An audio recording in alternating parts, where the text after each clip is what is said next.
Fala pessoal, tudo bem com vocês? Uma eliminação ela é sempre dolorida e ela sempre provoca reflexão. E eu acho que no caso do Internacional, muito se está debatendo a sequência do trabalho do Odair e algumas coisas que foram feitas pelo meio do caminho. De novo, situações atreladas ao resultado. Porque o Inter, apesar do Atlético ter merecido, a gente até ter falado sobre isso aqui, ter vencido os 2 jogos, ter tido uma postura, ter jogado mais bola, né? Ter merecido e ter sido campeão com justiça. O resultado ele é sempre no detalhe, né? Porque o Inter, em tese, na teoria, estava vivo na competição até o Rony fazer o segundo gol naquela jogada espetacular do Marcelo Cirino. Estava vivo. Um gol levaria a decisão para os pênaltis e o Inter poderia ter sido campeão. E talvez o debate hoje fosse outro. Mas a verdade é que é óbvio que as coisas levavam muito mais para ou terminar no 1-1, pelo que se desenhou o jogo, ou pelo Atlético fazer um segundo gol como fez e ter sido campeão com méritos. Mas diante disso, se debate muitas coisas que o Inter fez de errado e que deve pensar daqui para frente. Primeiro de tudo, acho que o Inter fez uma boa campanha, é inegável, eliminou o Palmeiras, eliminou o Cruzeiro. Ah, mas o Cruzeiro já estava caindo pelas tabelas e tal, não interessa. Não interessa. O Cruzeiro tem muita camisa, tem um bom time, acima de tudo, é um grande clube, é o maior vencedor dessa competição, então eu não entro nessa. Acho que eliminou e jogando bem. Em alguns momentos da temporada, isso serviu para Libertadores também, o Inter abdicou de jogar fora de casa para resolver no Beira-Rio, contando com a força da torcida, com o retrospecto do estádio, com uma outra postura, e apostou isso nessa final também. O que foi um risco, porque perdeu por 1-0, não conseguiu reverter, perdeu o título. E o resultado da ida poderia ter sido mais do que 1-0, inclusive. Então, essa estratégia, ela também, nesse momento, ela é questionada. A média de idade do Inter, ela é um pouco elevada, né? Ela tem 31 anos, em comparação com a do Atlético, que, por exemplo, era de 25.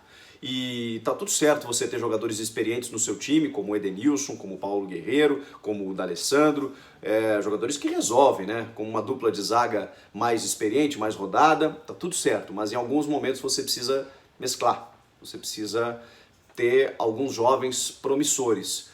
E o Inter não conseguiu fazer isso nesse processo. O Odair Hellmann é um capítulo à parte, porque ele é um cara que ele conhece muito bem o ambiente do clube e ele é muito querido pelos jogadores e ele fez parte de um processo de resgate do Inter nesses anos muito importante. Não à toa, né? O Inter sai de uma Série B e é muito difícil para um clube grande se reestruturar em termos de autoestima, em termos de voltar a disputar grandes títulos. E no ano seguinte ele chega em 3º colocado no Brasileiro, faz uma boa campanha e no outro ano ele chega nas quartas da Libertadores, cai para o Flamengo e chega na final da Copa do Brasil e perde o título para o Atlético Paranaense. Mas o Inter voltou a disputar, o Inter voltou a figurar nas principais competições. Só que a gente viu na hora decisiva que faltou aquele lastro final, aquela capacidade que só a experiência vai dar para o Odair de poder tomar decisões em momentos decisivos, coisa que o Thiago Nunes nos mostrou. Em vários momentos ele foi mais estratégico, ele teve mais capacidade, talvez por estar mais preparado, e está um degrau ou alguns degraus acima do Odair Hellmann, faz parte. Hoje é um técnico afirmado, que já tem títulos no seu currículo, e também por conta do seu trabalho. O Odair, ele pecou em alguns momentos decisivos, também pela falta de experiência.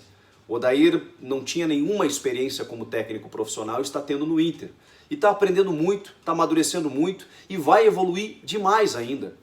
Muitos treinadores, o Abel Braga, eu lembro que teve fama de vice por uns 15, 20 anos, até ganhar e o status mudar. E aí ele tem a fama de campeão. O Cuca passou por isso. O Cuca era lembrado pelo chororô do Botafogo, por times que disputavam e não ganhavam, times que jogavam bola, inclusive, Goiás, Cruzeiro, São Paulo, até ser campeão no Atlético Mineiro, e depois no Palmeiras. E aí a coisa mudar de figura. Então vejam como um técnico ele não se forja da noite para o dia. Então o Odair vai aprender muito, vai amadurecer. Se ele vai ter tempo de fazer isso no Inter, não sei. Mas eu não trocaria agora. Eu acho que ao final do ano, se o Inter fizer uma avaliação e pensar, não, precisamos de um outro técnico para 2020, vamos começar mais uma Libertadores, se assim o Inter se classificar, e vamos trazer um cara mais rodado, enfim, não sei, avaliação interna do clube. O que eu estou discutindo é agora. E eu acho que precisa de um planejamento mais amplo. Mais amplo. Primeiro, tem essa questão dos meninos. Tem uma base aí que o Inter historicamente sempre revelou jogadores, inclusive obtendo ganho financeiro para o clube, para a sustentação do clube. O Inter revelou Alexandre Pato, Nilmar, Rafael Sobis, enfim, vou ficar aqui citando uma infinidade de jogadores que surgiram na base. O Inter vendeu, fez caixa, que foram importantes para o clube, e está faltando isso também. E o mais importante de tudo, o Inter ainda é dependente do seu principal jogador, do seu capitão. O Andrés D'Alessandro, aos 38 anos, ele ainda é fundamental para esse time. Mas o Inter não pode ficar refém disso, porque ele não vai conseguir jogar todos os jogos. Ele já tem um limite físico, como o Jadson no Corinthians, por exemplo, que é um cara importante, mas que não consegue mais entregar. E o D'Alessandro ainda, quando está em campo, ainda entrega bem mais. Ele ainda é referência, ele ainda é decisivo, é determinante. Mas o Inter precisa arrumar um substituto, precisa preparar alguém. E olha, gente, eu acompanho o Inter há muitos anos, essa década inteira, mais de uma década que o D'Alessandro está lá. No único ano em que ele não esteve, o Inter foi rebaixado, para vocês terem uma ideia. E em todo esse período, eu vi surgirem ali Andrezinho, surgirem, que eu quero dizer, né, estarem ali e não conseguirem se firmar. Porque o D'Alessandro foi titular incontestável nesses anos, mas o Inter não se preparou para perdê-lo. Especialmente nesses anos derradeiros, né, em que ele está prestes a se aposentar. Andrezinho, Ilcinho, Oscar, que até teve um certo destaque, mas logo foi vendido para o Chelsea. Alan Patrick, que mais? João Paulo, que era da base. E agora, recentemente, né, tem Juan Alano, José Aldo, também da base, e o Sarrafiore, que se espera muito, um argentino que veio para a base, né, para fazer uma transição, mas não foi preparado para isso. Então, sequer a gente sabia se ele poderia ser utilizado num jogo como esse contra o Atlético Paranaense, em que o que a gente viu foi um show de horror no meio de campo, né? Já não tinha armação, porque ele começou com o Wellington Silva. E aí quando ele precisa tirar o Bruno, porque já estava amarelado, enfim, já tinha tirado o Patrick, ele desloca o Edenilson para a lateral, que era o único volante armador com a capacidade de chegada que o Inter poderia ter no segundo tempo. Ali ele desmanchou, e aí o Thiago Nunes do outro lado, vou botar o Lúcio Gonçalves, vou botar o Marcelo Cirilo, e acabou com o jogo. Mas vocês vejam como um planejamento, como ele culmina nessa hora decisiva. Não é apenas aquele detalhe, não é apenas aquela mão do técnico naquele jogo. É tudo que envolve.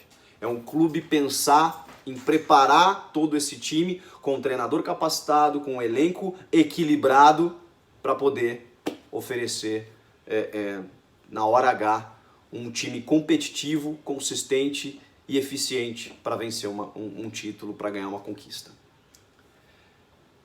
Essas coisas precisam ser repensadas. Não está nada ruim, não está tudo ruim, não está tudo estragado, não é isso. Mas são ajustes para que o Inter, que voltou a disputar títulos agora, volte a ganhá-los. Valeu, gente! Comenta aqui embaixo, e te inscreve no canal. Vamos juntos. Tchau!